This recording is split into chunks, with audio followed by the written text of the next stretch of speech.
afternoon, and thank you all for coming to the 2022 Newmark Distinguished Lecture. Today, we're delighted to have Professor Greg Deierlein from Stanford University to join us here. We tried to schedule him in 2 years ago for the Newmark Lecture, and the pandemic came and delayed it, but he's persistent, and so are we, and we're very pleased to have him here today. So Professor Deierlein got his bachelor's degree at Cornell University, followed by his MS at Berkeley and his PhD at the University of Texas, Austin. He is currently a professor at Stanford University and the director of the Blume Earthquake Engineering Center. Professor Deierlein has a wide variety of engineering research interests, including improving limit states of construction. Let's get this fixed up a little bit here. Limit states for the design of constructed facilities through the development and application of nonlinear structural analysis methods and performance-based design criteria. Recent projects include the development and application of strength and stiffness degrading models to simulate steel and reinforced concrete structures, seismic design and behavior of composite steel buildings, analysis of inelastic torsion flexural instability of steel members, and fracture mechanics investigation of seismically designed welded steel connections. He is a member of numerous boards and advisory committees, including the Earthquake Engineering Research Institute. He's a member of the National Academy of Engineering since 2013, a member of the Board of Trustees of Geohazards International, and he's a member of the Specification Committee of the American Institute of Steel Construction. He's also received numerous honors, including being a distinguished member of the American Society of Civil Engineers. He's the distinguished lecturer in the Earthquake Engineering Research Institute, the Krauwinkler Award from the Structural Engineering Association of Northern California, and as I said, for his numerous achievements, he's a member of the National Academy of Engineering. So without taking too much of his time, I'd like to give you Professor Deierlein, who will be giving a lecture entitled Informing Strategies to Promote Earthquake Resilience Through Performance-Based Simulations. Please join me in welcoming Professor Deierlein.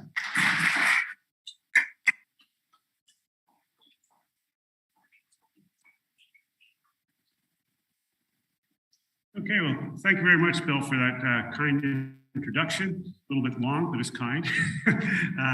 Let me just switch some slides up here.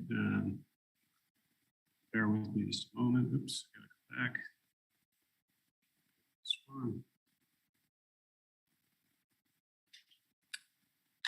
Okay, well, great. Again, it's really a pleasure to be here with everybody today. I really enjoyed the earlier in the day kind of meeting a number of folks in the department, faculty, and students here. So it's really a pleasure to give this talk. It's really a privilege, though, to be giving the Newmark Distinguished Lecture. I didn't know personally Professor Newmark, but in fact, I was taught by many first generation of graduate students who were here at University of Illinois, in the early 1960s, and who were very much influenced and spoke about Professor Newmark. And so it's kind of percolated down into the way I think about things. Moreover, I think anybody who works in earthquake engineering, especially in research, is influenced in many, many ways from the many contributions of Professor Newmark. So it's a real kind of honor to be giving this lecture today. In today's talk, I'm going to be going through, I've worked on performance-based earthquake engineering for about 20 years now. So I'm going to be talking about that, but also to think about how we integrate that into kind of a broader picture for looking at earthquake resilience, kind of a little bit what kind of motivates some important questions that go beyond the design and the performance assessment for an individual structure to look at some larger questions. I'd like to first begin with some acknowledgements. As a faculty member, nothing we do gets done without a whole host of talented graduate students and also colleagues. And in particular today, I'll call out Ann Hulsley and Francisco Galvez, who've completed, Francisco's on the verge of completing his PhD. Some of the research that is incorporated into my lecture today along with the other people that are mentioned there. And then also the various sponsors. Some of the work we'll present today was supported directly by NIST, but also, of course, the National Science Foundation through, I worked for a number of years and still work with the Pacific Earthquake Engineering Research Center, and also more recently with the SIM Center, which is kind of the SIM Center is working to kind of help advance computational capabilities in the field of natural hazards engineering, which is kind of a key component of what I'll be talking about today. So I wanted to begin by thinking about what prompts change in earthquake risk mitigation. And let me just see if I move that little thing off my screen a little bit. And of course, the key thing is past earthquake disasters. I just mentioned three of them here, that the 1933 Long Beach earthquake. This was really pointed out some vulnerabilities to masonry construction. Also, it happened to be masonry schools. And this directly contributed to the establishment of, in California, the Fields Act for school safety. And of course, a lot of provisions that basically ban the use of unreinforced masonry that was immediately implemented, say, into building codes and practice. 1971 San Fernando earthquake. And each of these earthquakes had many attributes. I'm just picking up on one of them, one or two. San Fernando, the issues with non-ductile concrete construction, which again resulted quickly in changes to building codes from the ACI and into state and national building codes. An interesting footnote to that is that there was a report on the design of reinforced concrete structures to resist earthquakes by John Blume from Stanford University, Nate Newmark, and Leo Corning that was published in 1961 that actually had many of the suggested details to provide ductility into reinforced concrete structures that were implemented subsequent to the San Fernando earthquake. So it's not that we were totally ignorant of it, but it took kind of the earthquake to really prompt action, if you will. And finally, the Northridge earthquake, and I'll be a few things on Northridge. I'm going to be diving deeper into some vulnerabilities it pointed out for welded steel structures. But the other thing it pointed out is vulnerability of housing and some tragic loss of life and some soft story housing, but more generally, the risk there is to housing. One of the other things it pointed out with regard to housing is that the insurance industry awoke to the fact that what they were insuring in terms of losses, which was a much greater risk than they realized. And so part of the Northridge earthquake prompted the creation of the California Earthquake Commission, or CEA, Earthquake Association, to actually help kind of legislate or regulate insurance industry for housing under earthquakes. Now, the interesting thing, each of these earthquakes, as I mentioned, had kind of prompted some immediate changes into building codes for new buildings that were being built. Our record on going back and looking at the vulnerability to existing buildings, existing unreinforced masonry, non-ductile concrete, and other some housing, are things that still lag way behind. So the other methods that are things that prompt, short of having an earthquake disaster, is to do earthquake scenarios. That is to look at scenario earthquakes or hypothetical earthquakes about what could happen, and to try to use those in the way that the actual disasters to prompt action. And of course, a host of other things we do in research and education, public media, insurance, financial. And I think all of these sort of work in concert to kind of prompt changes in building codes and other measures for risk reduction. Now, the next question is, how do we affect change? So if we have something that's going to prompt action, how do we put that action into practice? So one is through land use and building codes. Building codes both for new buildings and existing buildings. And certainly that many of us that have worked in earthquake engineering over the years and structural engineering, a lot of what we've done in research has found its way into making building codes for more earthquake resistant, earthquake safe buildings. But when we start to look at the existing landscape, because only a few new buildings, new infrastructure is built each year, how do we upgrade those? So there could be, for example, mandatory policies on seismic evaluation and retrofit and recovery planning. And then going further down, short of mandatory, would be looking for ways to incentivize through financial or other reasons or other mechanisms. One of the interesting things that's been developed in recent years is the notion of earthquake building rating systems, much like we have LEED rating systems for energy efficiency, to kind of help communicate to the public, to building owners, building inhabitants about the seismic performance of buildings, looking at both vulnerabilities in existing and higher performance in new buildings. So these are different ways to that we could affect change. And I mention that here because as we do research and we think about the research we're doing, how is it being prompted and how are we going to communicate it? It relates to how it's eventually going to be sort of implemented to actually affect change in communities. So I'd like to talk for a little bit about earthquake scenario studies. In 2006, the Earthquake Engineering Research Institute actually put out a report about kind of best practices on creating an earthquake scenario. You know, the key goal here is you want to understand, plan for the future. You want to have a scenario. By definition, you prescribe an earthquake and you want to think about its impacts, but you want to personalize it to communities, to have recognizable features for a community, looking at a specific community and what could happen. And it really helps decision makers visualize the impacts and moreover, start to have a discussion about how can you, if you don't like the picture from the earthquake scenario, how can you minimize the impacts? Now, in 2006, there was a large conference. It was the centennial of the 1906 earthquake and fire that devastated San Francisco. And a question was asked at the time, what would happen to the San Francisco Bay Area if the magnitude 7.9 were to repeat itself? So basically it's an earthquake scenario. And I won't go through the details here. It was a hypothetical magnitude 7.9, simulated ground motions and the damage and destruction it would cause to buildings and lifelines and so forth. An interesting aspect of this was 2006, a year after Hurricane Katrina had devastated New Orleans and the Gulf Coast.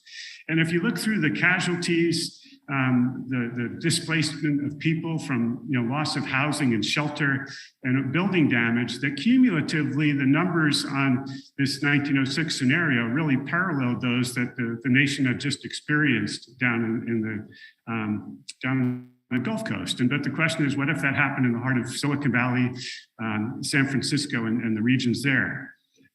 Now that's sort of the bad news of this study, what the risk is.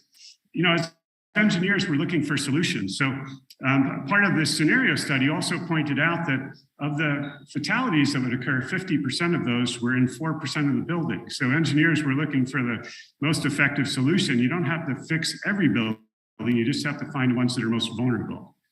It also pointed out some issues with the loss of rental housing, a particular thing, and that was seen in the Northridge earthquake years prior, but loss of rental housing, particularly in some diverse neighborhoods of San Francisco, where if the rental housing is lost, people are displaced, that communities will change, the demographics will change in those areas forever. And of course, it's an essential infrastructure, in particular, water systems feeding water into the Bay Area is one of the key vulnerabilities, in addition to transportation. Now, this scenario, again, this was 2006, it really prompted a larger sequel follow-up study in San Francisco, really led by structural earthquake engineers, but bringing in other design professionals, government, industry, and so forth, to have kind of a resilient city project, they called it. And part of this was to take stock of the different things that exist in the city, different infrastructure, different functional use group for buildings, your educational system, hospitals, emergency services, and to think about not so much the losses, but the recovery. So a resilient city being one that can recover certain functions in a timely manner such that the city can rebuild, to minimize, lessen the long-term impact. So this, and it's an incredible report, still valid to this day. It prompted follow-up studies. I recommend folks look for that. But it really did prompt a number of things that actually were happening before 2006, but in San Francisco, this accelerated a lot of efforts by the city to kind of fund studies, some of these through the Applied Technology Council, to look at all the different ways that they could affect change to make the city more resilient.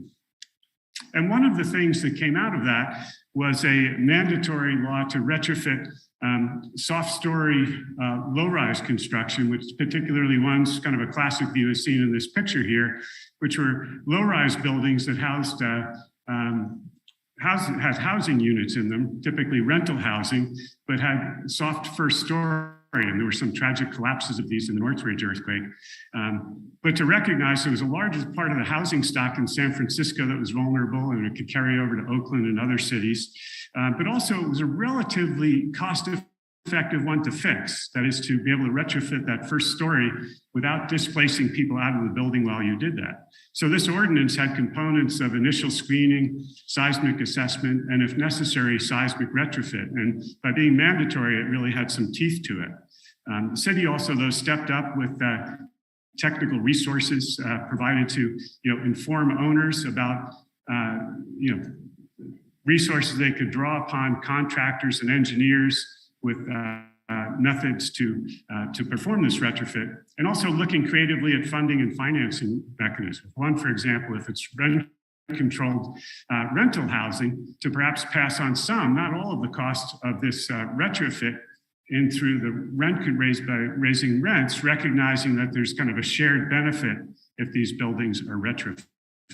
So that was kind of a success story. It came 13 years after the fact. It wasn't instantaneous. It took some time for the ordinance. And in fact, the ordinance is still being carried out to this day. That is the time it takes to implement that.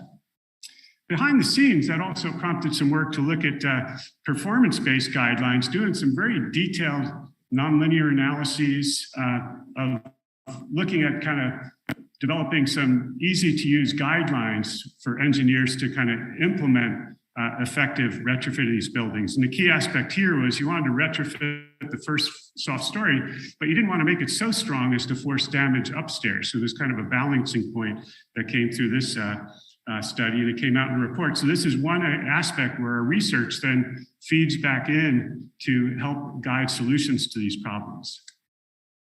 Okay, I'd like to shift gears a little bit, talk about performance-based engineering.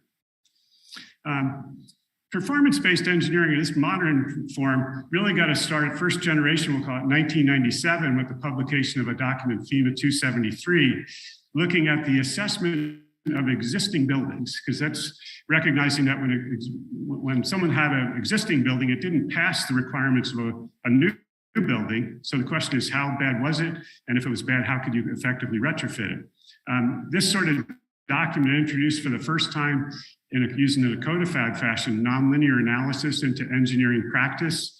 And it also went beyond just prescriptive detailing and prescriptive requirements to start to introduce the notice of performance limit states. In this case, they're looking at qualitative limit states of immediate occupancy, life safety, collapse prevention. Now we go forward, and today, the performance-based earthquake engineering, as described in the FEMA P58 document, is employing more advanced methods of analysis characterizing ground motions, but it's looking more specifically at performance limit states in terms of characterizing the losses of the building in terms of the cost that's going to be for repair, what the life safety risks in different types of buildings, but then importantly, as related to resilience, the downtime. And we're going to talk about that subsequently, but both the repairs to the building and also things that can impede those repairs. Now, the P58 guidelines came in large part about things from the research community. I and others in the Pacific Earthquake Engineering Research Center kind of developed the framework that's shown here. It's a very systematic way to go from, at the bottom of the slide, characterizing the ground motion shaking intensity, carrying that through nonlinear dynamic analysis to look at demand parameters of the building, drifts and deformations in buildings, further taking that forward to get damage measures, what's the effective damage to both structural and non-structural elements, and finally carrying it through to those so-called decision variables that I just mentioned a minute ago, the casualty risk, the financial losses, repair costs, and so forth, and the downtime. And I think it was important that this sort of vocabulary described intensity measures, demand parameters, damage measures, decision variables. It's a fairly simple concept, but by formalizing that way, it really provided a number of researchers from kind of the earth sciences through structural engineering and through recovery planning to start to have a dialogue of how they could all bring their models and kind of knit them together to achieve, to basically provide the technologies to do this performance assessment.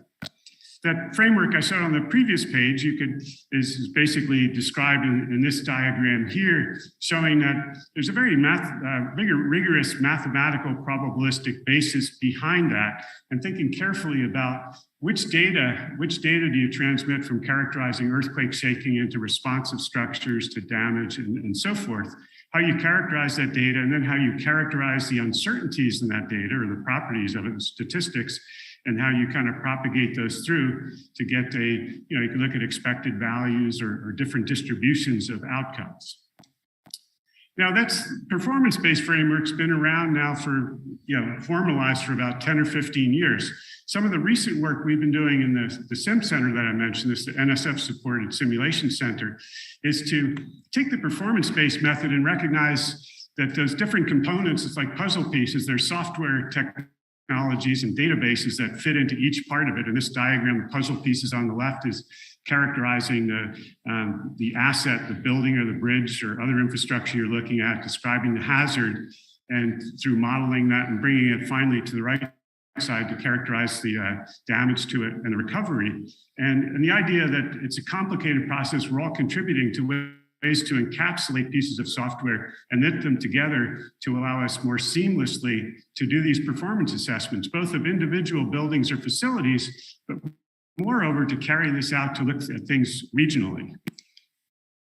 And so those of you that are familiar with the, actually in 1997, make sure I'm in the right century, that FEMA 273 was introduced. That same year, the HAZIS methodology was introduced, which does regional assessment.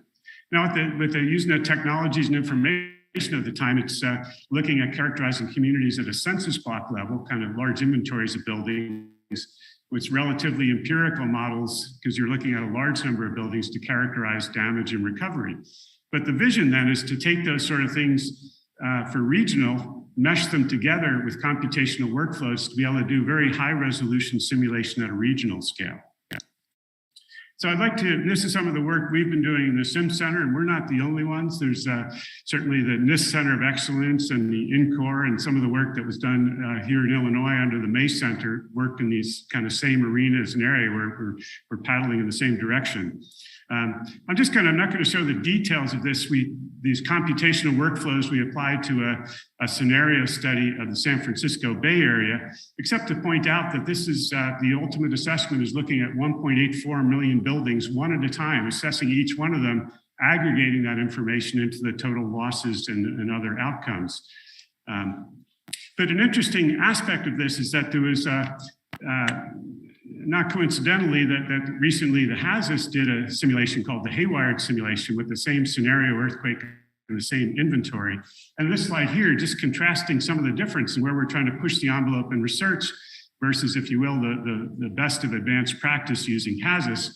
And you start to see here the difference in sort of the high resolution. And if we zoom in a little bit more on San Francisco, you start to look at it this way. And then the question you'd ask as a researcher, okay, if I could model communities to very high resolution, kind of building by building, what new questions and information, what can I start to answer with that sort of capabilities other than it being really cool if we could do this? So I'd like to shift gears and show a couple of examples of what we've been doing in research on that. First one, looking at recovery of office space in a dense urban downtown.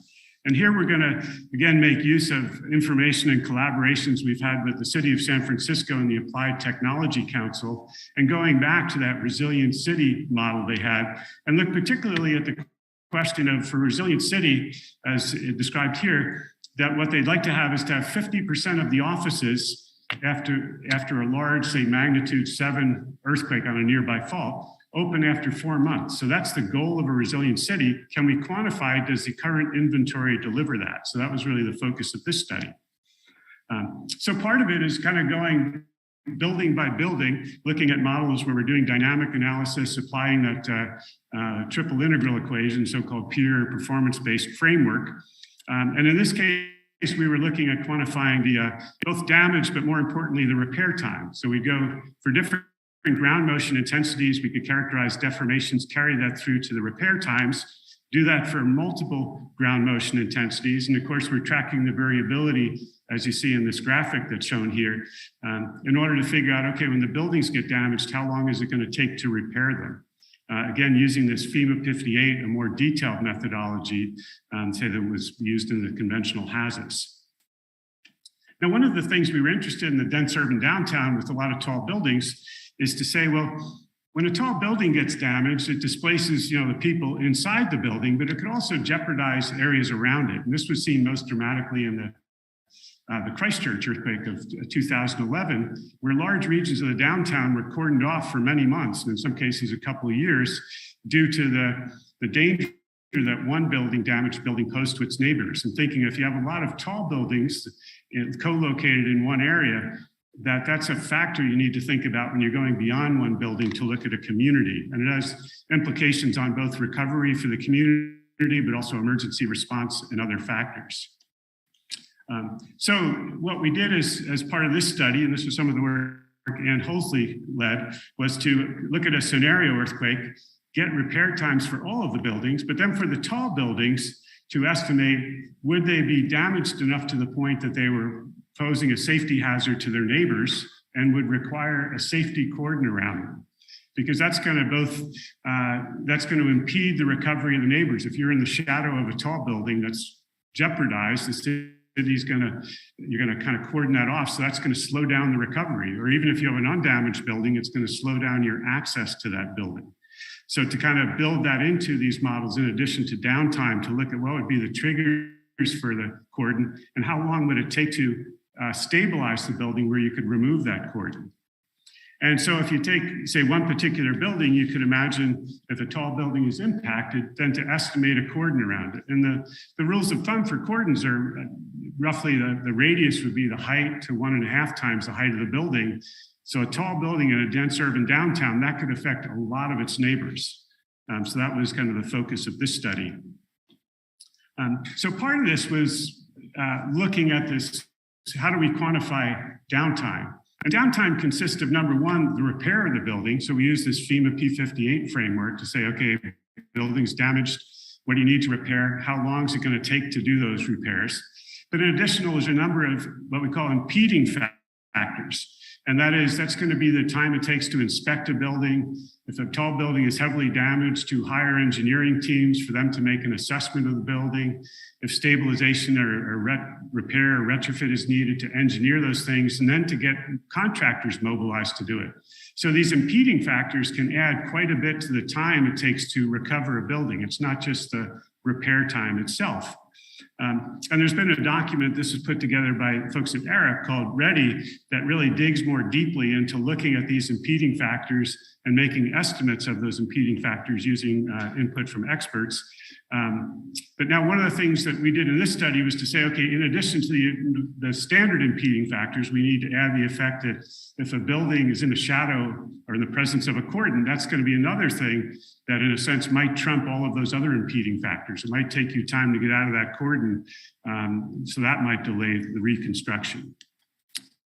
And so we did a bunch of simulations. I can't have time to go through all the details, but just show you kind of one realization for one of these outcomes. So this is looking at, say, a downtown area 4 months and 12 months after the earthquake in buildings of various states of repair. The ones that are blue or orange are ones that are waiting for repairs to start. They're damaged, but they're waiting to release these impeding factors. The blue being the standard impeding factors, the orange being if they're in the presence of a cordon. Gray buildings are the ones where repair is initiated, and the green buildings are ones that are open, functional, and fully restored. And you can see that 4 months after the earthquake, the presence of the cordons don't have a big effect because many buildings are damaged and their normal impeding factors affected. But when you go out 12 months, you start to see then the effect that these cordons can have on isolated, parts of the city that are in the shadow of these cordons. So we wanted to, when we look at the recovery of the city and the performance of the buildings, to take this into account.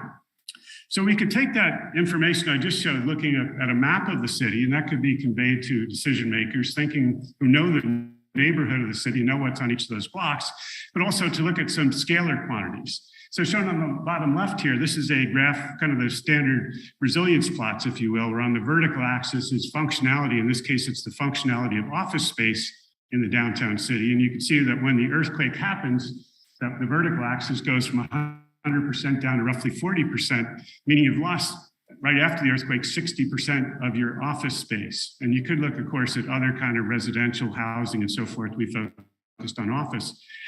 But then over time, you recover. Till after some time, you recover 100%. And then the color coding is just deaggregating what's happening there. What's shown in gray, that would be the time it takes to repair the buildings.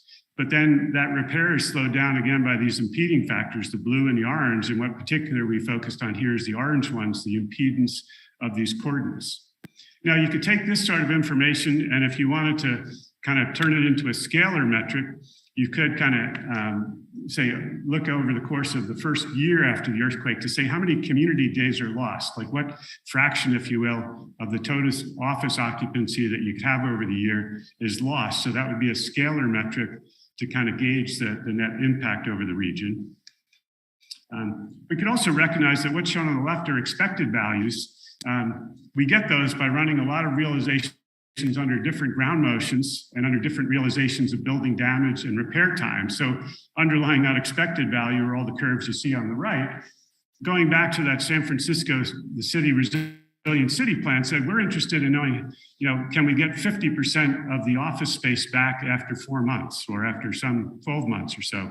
So you could start to do some other statistics and say this after 4 months would say that, well, you're going to have a 35% chance that you could get 50% recovery over that time. Or if you want to go out, 12 months, there's a higher percentage. So you could kind of look at these, but these are, again, scalar metrics that you could look at in different ways to kind of characterize what the impact would be.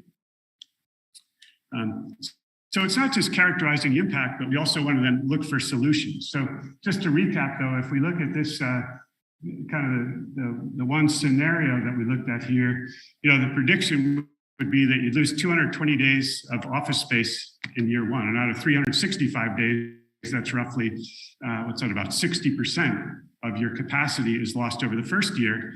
And you could deaggregate that, and you notice that about 34% of that loss is associated with these coordinates. So shown on the right then, we started to look at in this study a lot of kind of hypothetical cases. We started out with just the standard case, so if I take the numbers at the left, and if I take the number of community days lost, that's plotted on the horizontal axis, again, separated between the three components to it. Now, one of the things you could say, well, what if we take the tall buildings that are most vulnerable and retrofit them, because there's a lot of existing buildings, to modern building code requirements. So to minimize the damage to those buildings and therefore minimize the likelihood of having cordons. And you can see how from the benchmark case before to this case here, how the time is reduced. And I think the number there is about a 35% reduction, that you could hasten the recovery through that retrofit. Now that retrofit, recognize that could be a pretty heavy lift to retrofit a lot of the tall buildings, say in San Francisco. One other thing you could look at, though, would be to say, what if I didn't consider coordinates? So what if I did a loss assessment or recovery assessment without coordinates? You could see, well, you would kind of underestimate the total downtime or recovery time, if you will, by quite a bit. But then that raises the question, well, what if I could take the coordinates away? One way is by retrofitting the buildings, but another way is by speeding up the recovery of tall buildings. So the idea is, what if you had an idea of which might be the vulnerable tall buildings and had policies in place to very quickly address those buildings, from building code permits in the city to getting contractors on board, cutting through red tape so that you could quickly stabilize those buildings that were damaged, just selected tall buildings. And you could thereby, that would be one mechanism short of retrofitting it ahead of time to kind of plan for recovery. Oops. So anyway, this is kind of part of this. There's more to this story, but it's how we could take these analyses, not only assess what the risks are, but also start to look for solutions that are short of the full, retrofitting or replacing buildings, but looking for other kind of more cost-effective ways for pre-planning for recovery. So now I'd like to kind of shift gears and talk about safety of the older vulnerable steel buildings, which would be the ones that are likely going to cause these the damage that would contribute most to the cordons. And this was part of the same study that, working with the City of San Francisco, the Applied Technology Council, part of this was looking at an inventory of the tall buildings, and in particular, an inventory of what their structural systems were. So this plot is showing the number of buildings. These are tall buildings over, say, 160 feet, built in different decades. The ones that are shown in green and light green are steel moment frame buildings. And those of you that are old enough or have read enough that know that in the 1994 Northridge earthquake, there was unprecedented and unexpected fractures to many of the welded connections in steel moment frame buildings, which we thought were the best possible system around. So this pointed out a key vulnerability. There was a lot of research done at the time. In fact, here at University of Illinois, Doug Fouch worked on it and others. But a lot of the emphasis then was on how do we fix this weld detail for new buildings? And that was finished in 1994. We didn't carry forward a lot to think about, quantifying the risk to the buildings that are out there on the landscape, and to think about cost-effective ways to, or detailed assessment ways to assess the risk, and then cost-effective ways to retrofit it. And again, here, as you see in the footnote, there's like 75 tall buildings, a major number of buildings co-located in downtown San Francisco. Again, this slide highlights the problem that showed up in the Northridge earthquake of these welded connections, where we were really counting on a lot of ductility in the beam adjacent to the connection. And you can see hysteretic plots that are shown on the right from laboratory tests, but it was really a problem of very high stress and strain demands on a critical weld connection. There were large inherent flaws that made them fracture critical, and also low toughness materials. These things collectively contributed to the response of these connections. Now, when the weld fractures, you don't lose the whole connection. You get that response, say, if you have a bottom flange fracture, you might get the response that's shown on top there. There's other things. There's the bolt shear tab providing some resistance, not certainly as much as it has. So if we want to assess the buildings, we want to kind of understand as best we can with the best science we have, what's going to happen to the structures. So this is some of the work that Francisco Galvis and other PhD students working on. Yeah, and here we're looking at modeling these buildings with the OpenC software, but putting in a fiber section that represents this welded connection and the shear tab to really represent best we can the sequence of failure. That is the tendency for one or both flanges to fracture in a very brittle way, but then also when they fracture in tension, they could still carry force and compression, and also the shear tab could contribute. So we want to, through these models, kind of model the sequence of weld, fracture, bolt bearing. The model is based on a fracture mechanics based model. I'll show on the next slide. And again, we've implemented this in an OpenC's platform where we could kind of analyze the full building response. This slide here, again, this could be a whole separate lecture, but of using computational fracture mechanics. I actually worked on this and collaborated some with Bob Dodds, Professor Dodds, who retired here and has his namesake building outside the Newmark lab on the fracture mechanics. And the key thing here was that we wanted to have this connection fracture model to be able to kind of pick up the tendency of fracture and the critical stress, but it's a function of both the initial flaws and the weld toughness. We wanted to kind of capture these effects inside of that connection so that we didn't group all this older steel moment frames into one group, but if we knew information on the materials in them or can make measurement of flaw sizes, this could be built into the assessment of those buildings. So we created this connection model. We had information on properties and statistics on welds and flaws that were measured after the Northridge earthquake. But also there were about 100 beam column tests done throughout the US and in some other countries that we collected those. We kind of made, if you will, digital twins of each of these connections. And we use this information to help calibrate our model. And we capture the sort of behavior depending on the robustness of the connection that's shown in these graphics on the right.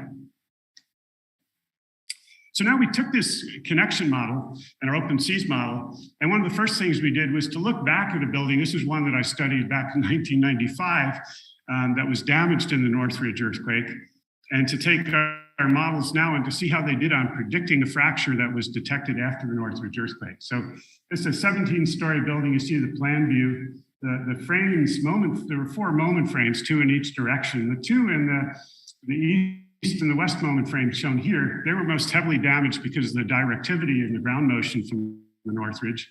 But shown on the right is the observed connection fractures. So after the fact, inspections revealed that connections fractured in the locations shown there.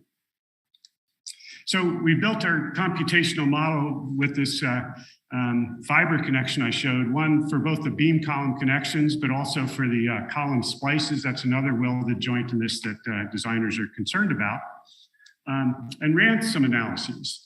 So in this slide, you're going to see these are a couple of animations from the open season analyses that we ran. And in particular, what we're contrasting here on the left and the right is different qualities of weld. The one on the left, if you're familiar with Sharpie V-notch toughness of the weld metal, 7 foot-pounds, and that was sort of about what was measured when coupons were taken out, samples out of some of these buildings, and from the weld metal that was used at the time and the processes that were used to put it in. But then shown on the right would be if you have a higher quality, say in this case 15 foot-pounds, you would not have these fractures. And it helps to illustrate why the sensitivity of the response to information like the weld toughness, quality of workmanship, and so forth, and why some buildings could have damage and not others. And we want to try to kind of build this into our capabilities to assess these buildings. So shown again on the left, this was the observed damage in that one building.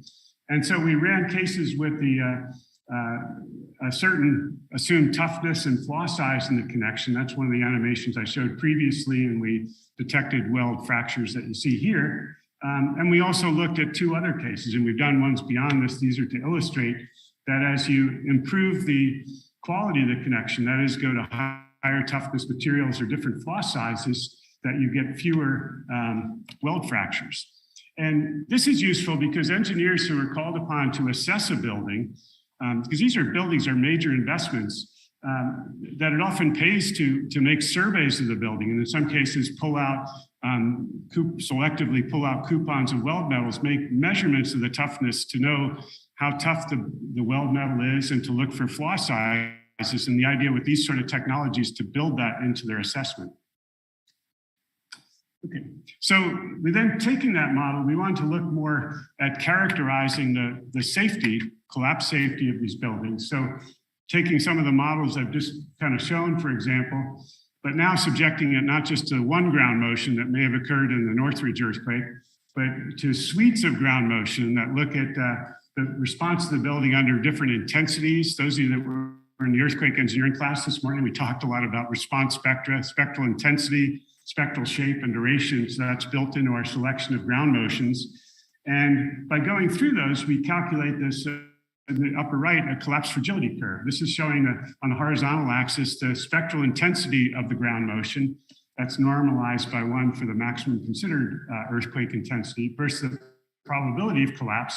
So for this building then, with the fracturing connections, we could get an estimate of the collapse safety as described by that collapse fragility. We could also take that information, and if you're at a particular site location, through seismic hazard analysis, take a seismic hazard curve and integrate those 2 curves together to get an overall probability. And this you could describe in different ways, but we look at it as a probability of collapse over a 50-year time horizon. So, looking at the vulnerability of the building coupled with the probabilistic hazard at a site of future earthquakes of different intensities to come up with, again, a scalar metric for the probability of collapse. This could also be looked at the probability short of collapse of getting unsafe enough to, say, trigger a cordon around the building. So this shows 3 of those collapse fragility curves for the 3 buildings I showed. The one with the very kind of low quality, low toughness connections, going to a better one that's shown there, and to the best one that's down here. And so again, we think, well, a few things about this plot. You see the dramatic effect that the quality of the connection can have, behooving us to, if you're assessing an existing building, collect as much information as you have and try to build it into your assessment, recognizing the uncertainties in the response.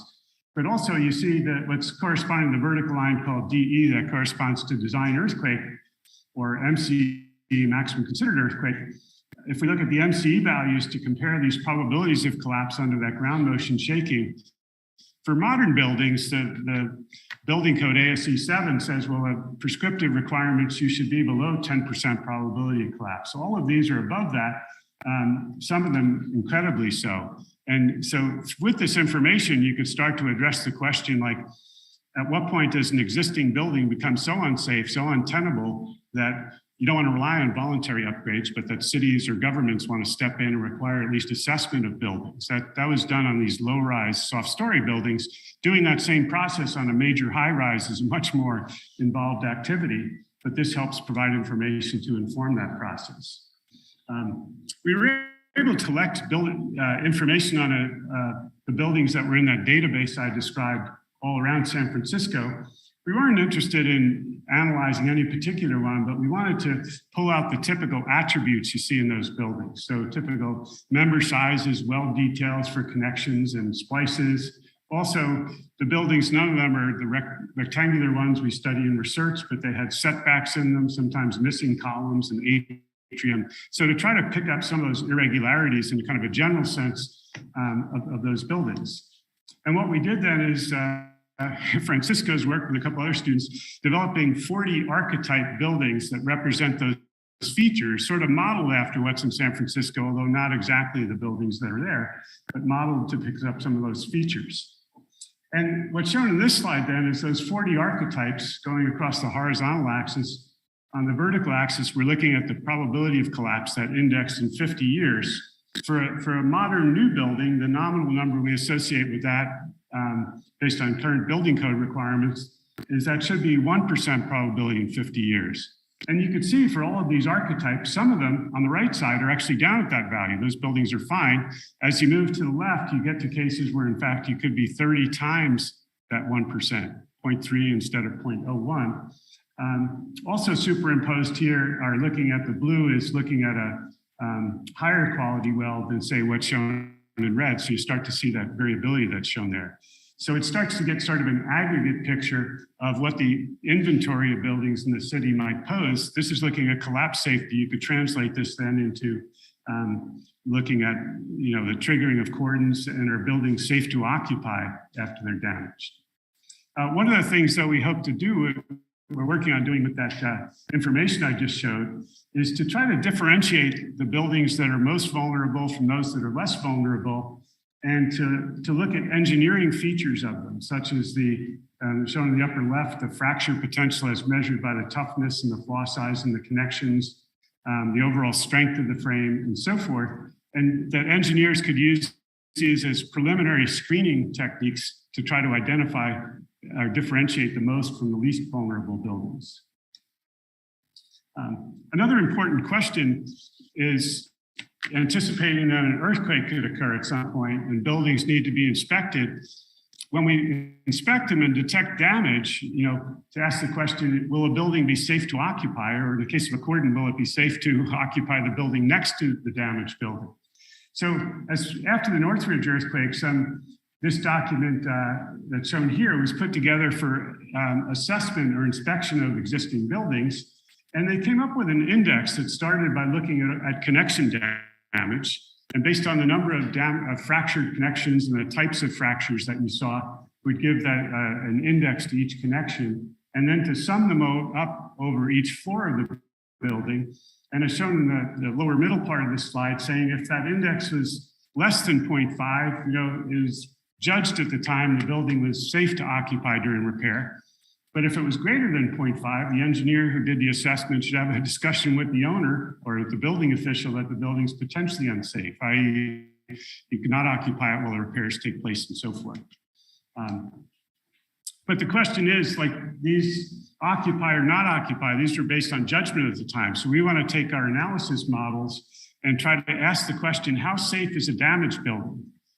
Again, another kind of long study. I'll just have one slide on it here. 2 slides, I think, and to show that what we did in this case was we ran ground motions through a building that would cause some damage to them, as if they were damaged in an earthquake. And then we would rerun those and other analyses I showed to calculate the collapse fragility or the collapse safety of the building. And the idea here is we're trying to gauge how much less safe is the building after the earthquake as it was before the earthquake, based on the amount of damage that's observed in the earthquake or that occurs. And these are all, again, numerical simulations. So coming back to kind of 3 buildings where we look at the different, and these are subjected to different intensities of ground motion. So the 3 graphics on the right are corresponding to the same building that saw 3 different ground motions that caused the different levels of damage that are shown there. And then shown on the left are the collapse fragilities. The one in black is the intact building, the undamaged, and the other 3 are the damaged buildings. And you can see that the case shown in blue with the connection fractures, that we get some increase, the collapse fragility shifts to the left, some increase in the vulnerability of it, but not in the big scheme of things, not too dramatic. And that would be one that, according to that document, that FEMA document I just showed, would be judged to be safe to occupy during repair. But now we have some information to show that. On the other hand, the one that's shown in red, which has lost a lot of its capacity, shifting the fragility way to the left, that the FEMA document would judge to be unsafe. But let's look at the yellow one. That would be technically, according to that damage index, would be safe to occupy. But in this case, that the likelihood or the probability of collapse under, say, a design level shaking would have increased 2.3 times over what the undamaged building was. So we don't have the answer in terms of whether this is too unsafe to occupy, but we could at least provide that information in a very quantitative way to help inform these inspection guidelines, and then quick decisions that need to be made after an earthquake about whether you could occupy this building. So just to kind of wrap up this segment, like, where does all this information go? As part of the work on this tall building study with the City of San Francisco, the Applied Technology Council, and things more broadly in our community, you could say, well, for these sorts of studies, what does it tell us? What should we be doing? Well, one of the things that I didn't really address today, but I think is important to be aware of, is there's quite a move out afoot to establish for new buildings seismic design standards, not just for minimum safety, but what's called functional recovery. That is to recognize that what's important for buildings, certainly they have to be safe, but beyond that, if we want to protect our communities, we need people to be able to reoccupy and reuse buildings to make them functional within a short enough amount of time to create resilient communities. Now, if we look at the existing buildings, more of the things we focused on, some things that came out of this was with the City of San Francisco, to think seriously about what are going to be their requirements for assessing and evaluating buildings, damaged buildings after an earthquake. You could tag buildings, engineers walk by a wood house in red, green, and yellow, but when you get to a 40-story tall building, how do you make that determination? So some more definitive information, and we think the type of analyses I showed can contribute to that. Also looking more seriously at the question of cordons, the same thing. When a building gets damaged, having protocols in place to help plan for the inevitability of at least putting some cordons out there. Another idea is that a number of these buildings, when a tall building, say, gets sold, or when a major new tenant comes in and is going to take a long-term 10-year lease, oftentimes there's an engineering assessment made of that building that the owner is aware of, but the city may not have the outcome. But the idea, can information be harvested while protecting privacy of those evaluations? Or if in the process of those evaluations, if material samples are taken of welds in a building, that might be representative of welds that were made over a certain era, say in the 1970s of these buildings. And longer term, San Francisco, as part of their earthquake safety implementation program, has longer term, I think, about mandatory evaluation and retrofit. Again, I think that's a really heavy lift. Now, the other thing is there's a number of things that can be made in recovery planning. I'll just mention one of them here. And here again, the City of San Francisco has pioneered this some years ago, a building occupancy resumption program, getting owners to, ahead of the time, employ an engineering firm to make an assessment of their building about what's going to be damaged, the likelihood of that damage, and be prepared for what that damage is and be thinking about how you're going to repair it. And for its part, the city will say, if you're as part of this program, we'll put you on the expedite list. When your building gets damaged, your engineer comes in, we'll process permits quickly. We'll do everything we can on our side, the city side, to help you. So I think these are the kinds of things that could be done, short of the big retrofit, to help ensure by pre-planning in a very specific way for specific building types, what could happen after an earthquake. Okay, just a couple slides left. Recognize cities and societies are constantly changing, as are the risks from earthquakes and other natural hazards. And of course, we could talk about climate-related hazards and earthquakes. I'm not sure the hazard is changing, but certainly the risk is changing by the number of people, but other hazards. And this Chinese proverb, if you don't change direction, you'll probably end up where you're heading. So that's kind of an interesting thought, but what does that mean for us? And in terms of research, some of the work we're doing, and this is a slide borrowed from David Lallemont, who finished his PhD at Stanford a few years ago. He was at Nanyang Technical University. He was looking at evolving risk, looking at urban growth plans. And so he was looking at a case study in Kathmandu, Nepal, but you could take the story anywhere, looking at the number of buildings, in this case, that could be heavily damaged, but looking at over time. And the risk is increasing here, not because the buildings are getting worse, but because we have more buildings. There's naturally building construction happening. And this happens in all cities as urban growth happens and renewal. And to be thinking about how this city is changing, because all of these measures to implement take years and sometimes decades to fully implement. I mean, buildings get replaced. I mean, so to anticipate, will hazardous buildings get replaced? 50-story steel office building? Probably not. You know, a 3-story building probably get replaced with a 50-story office building. But as researchers then start to think about, if we're looking at these policy issues, it's not just a snapshot in time, it's projecting that into the future, and to see if we could anticipate the effectiveness of these changes looking forward in time. And so I'll come back to this slide. This is these puzzle pieces from work we're doing in the Sim Center to put together computational workflows to do the sorts of analyses that I showed here today, looking at downtown city and the cordon question, and then digging a little more deeply into the performance assessment of these specific tall buildings that could trigger a cordon.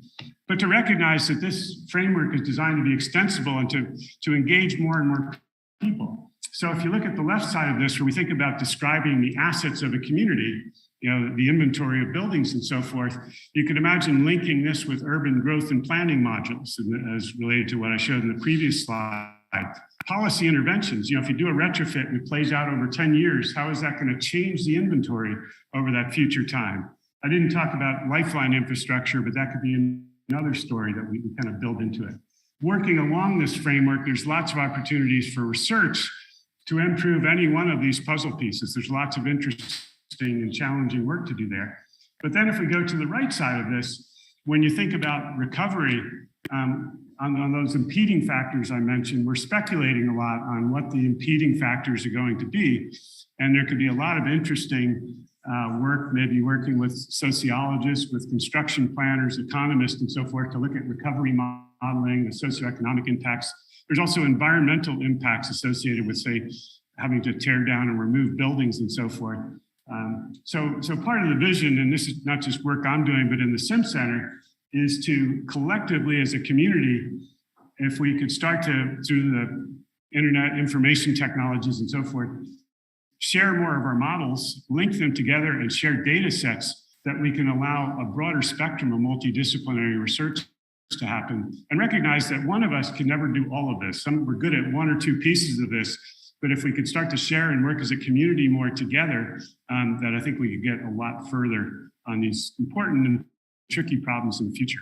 So with that, I'd like to kind of thank you for your attention today, and look forward to if you have some discussion now or later. Thank you.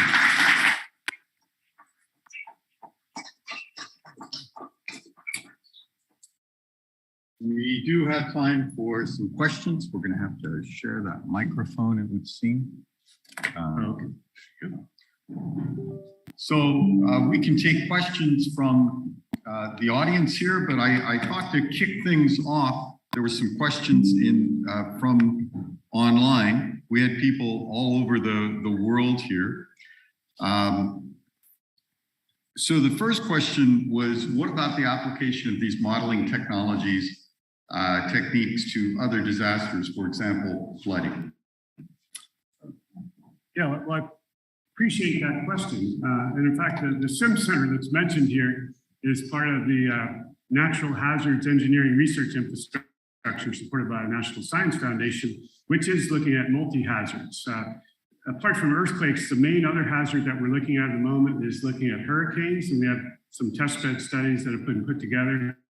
So hurricane looking at wind damage and storm surge damage. We're not ourselves, well, I should say the Sim Center, we're working on putting together these computational workflows, the ability to do this. And we really encourage any researchers working in the arena to incorporate your models into these kind of workflows. So are looking at hurricanes, and their capabilities are certainly there to build out to floods, wildfires in California, the Western US is something you've probably seen about. So the answer is yes. Sure. There's a couple more online, and then we'll go. So this is, do you consider pre-shock and aftershocks in these analyses? Yeah, and this question relates, I guess, to the latter slides I was showing on the damage.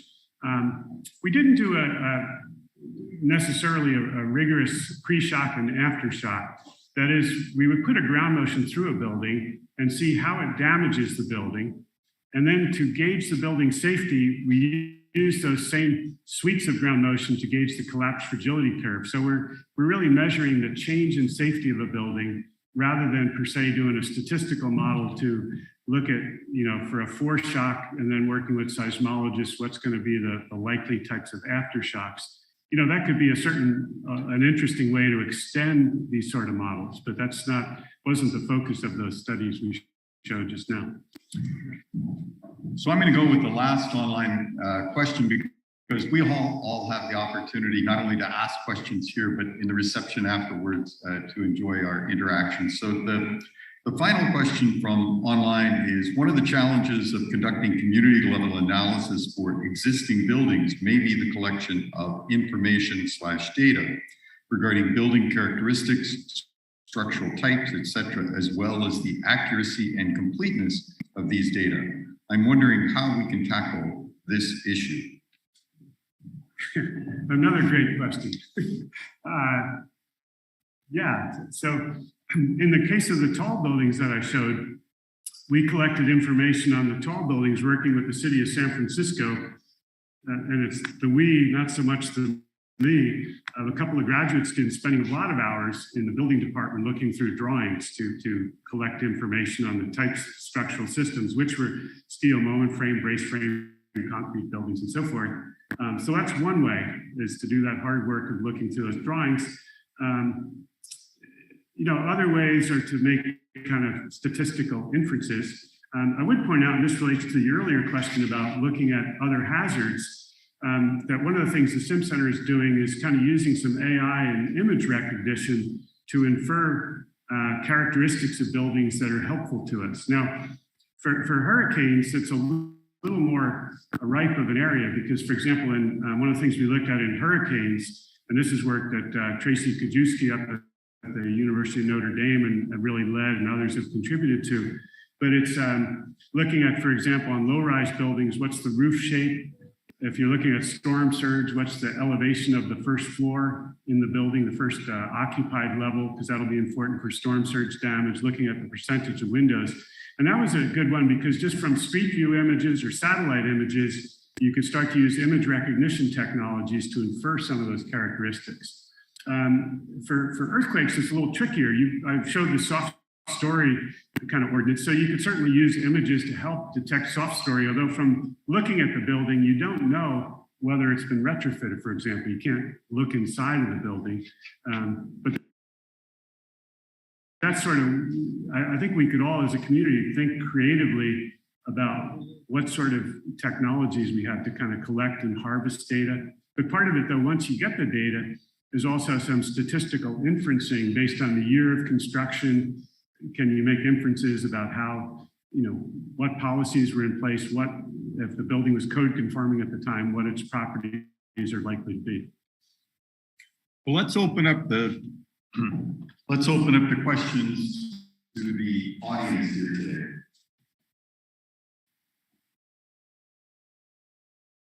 Okay, I'm going to bring the mic there so that we can hear you. Please introduce yourself and then ask your question. Okay, Professor. Thanks for the talk. I really like your fraction mechanics and exponential model. It's really nice practical stuff. I was curious if you thought this would be something a practicing engineer would just try to do, or if that's something that's been kind of removed.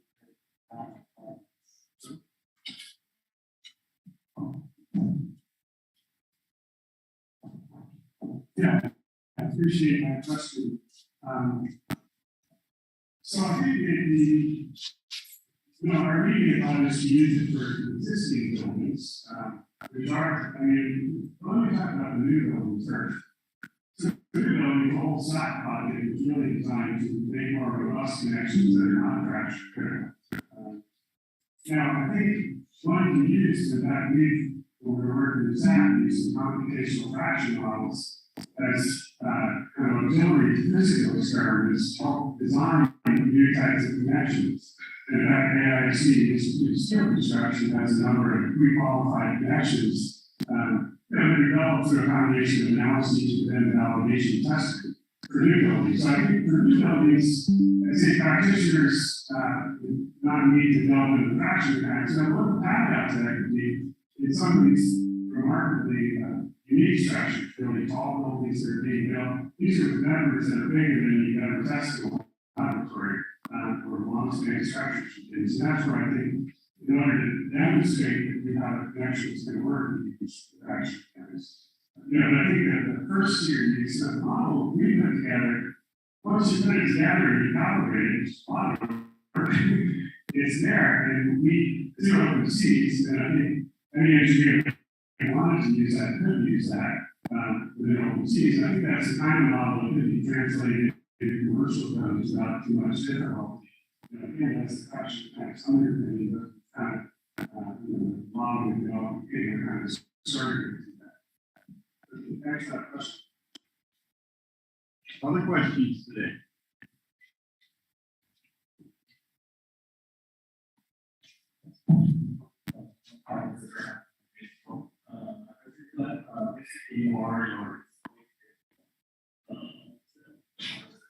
Area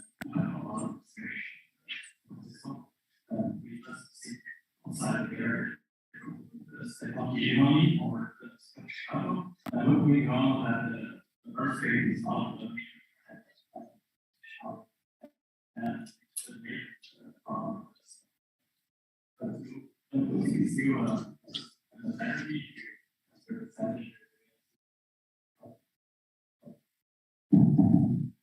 That's a loaded question. Consider the size of the decisions. Right? I can't say it's not important.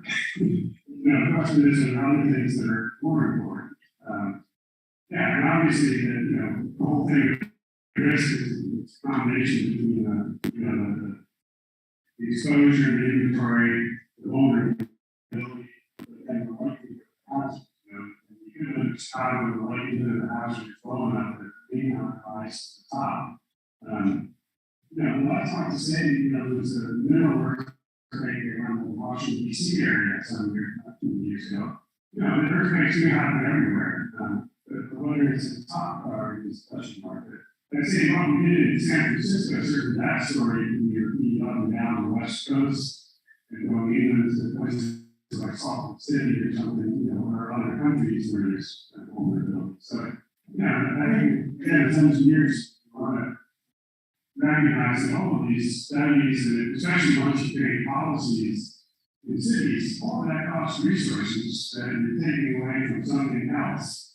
And so I think we need to, and the whole political media deals with this, you want to weigh those decisions carefully, to make sure that you're devoting your resources on the most pressing problems.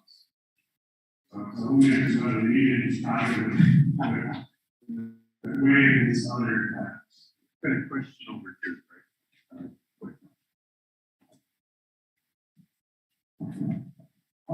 Thank you, Professor Gregory, for the nice presentation. My question for you is about the SIM center. I saw you integrate so many different models at a different scale. I wonder how you address the challenging model integrating models and also bring different people with different backgrounds together. Because sometimes I feel that even in my small field, I also have challenges to talk to other people who is doing slightly different things. I wonder how you address this type of challenge. Thank you very much.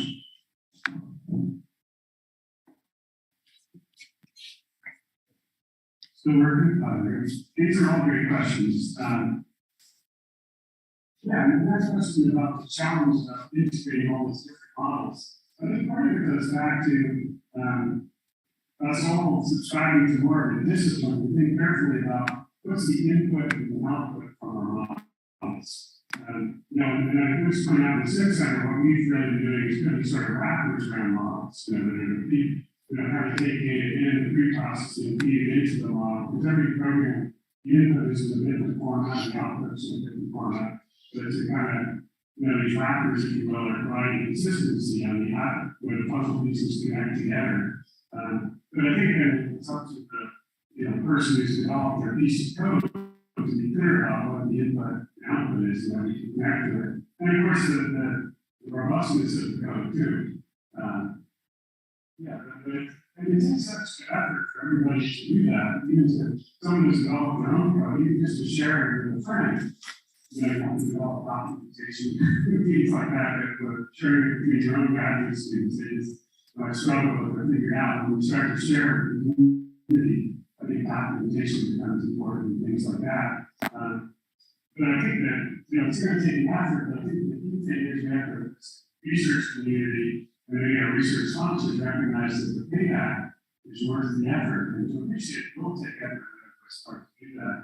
The last thing is that HPC cloud computing resources that we have, start to do things. Actually, some of the kind of open seas models and some of the Smith Center stuff you can access through the cloud, say the Texas Advanced Computing Center, or you can use open seas with the Python wrappers on Google's Colab.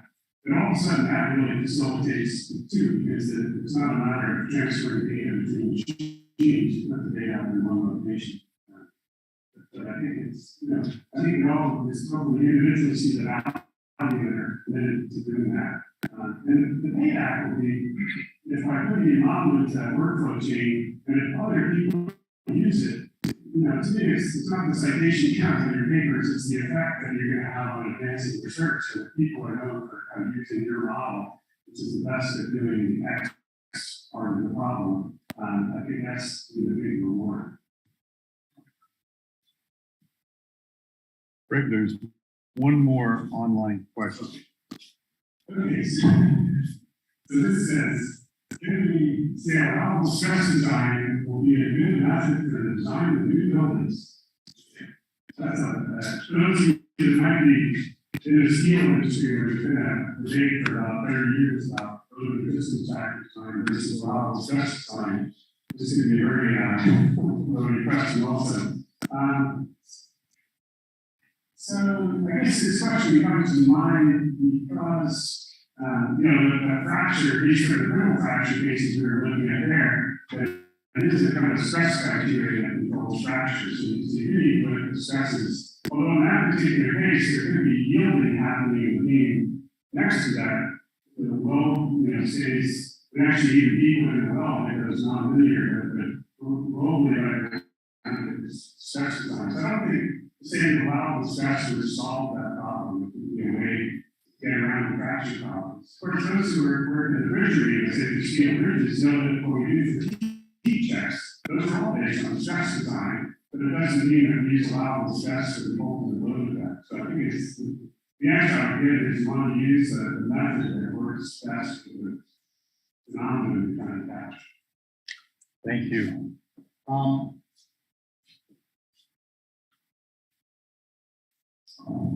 We have a small token of our appreciation, Greg, to help you remember this visit here and giving the 2022 Newmark Distinguished Lecture.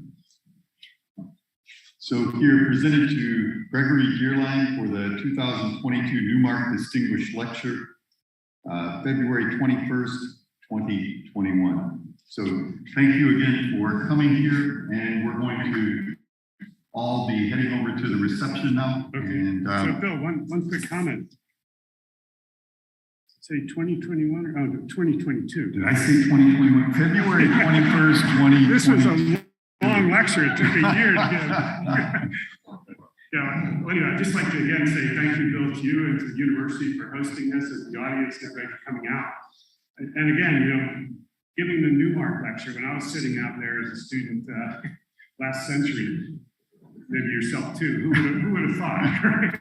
that we'd end up here, but it's, for me, it's been like a combination of, hard work, a lot of good luck, and the good luck has been really working with great collaborators, students that really makes this all possible. So again, I'd like to thank everybody again for coming out today. Thank you.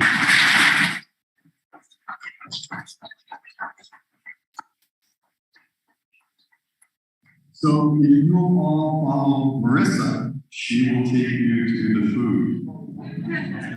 Okay. Stop the I share. don't know if we want to, we'll probably flip that little remark off in the end, but Yeah. see what's in the chat. I think if it's another question, just a thank you.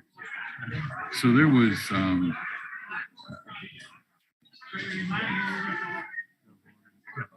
Sure, I could have said yes. yeah, exactly. Well, they didn't get it in soon Yeah, enough. that's good. Yeah, there's, just for our reference, We are demanding one more picture. what's that? We are demanding. Oh, that's right, one more picture. Okay. If you have the energy for it. Yeah, sure. And let me get my mask. I think we can. We did.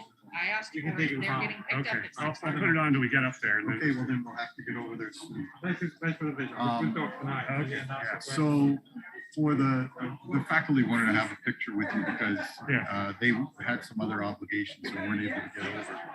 So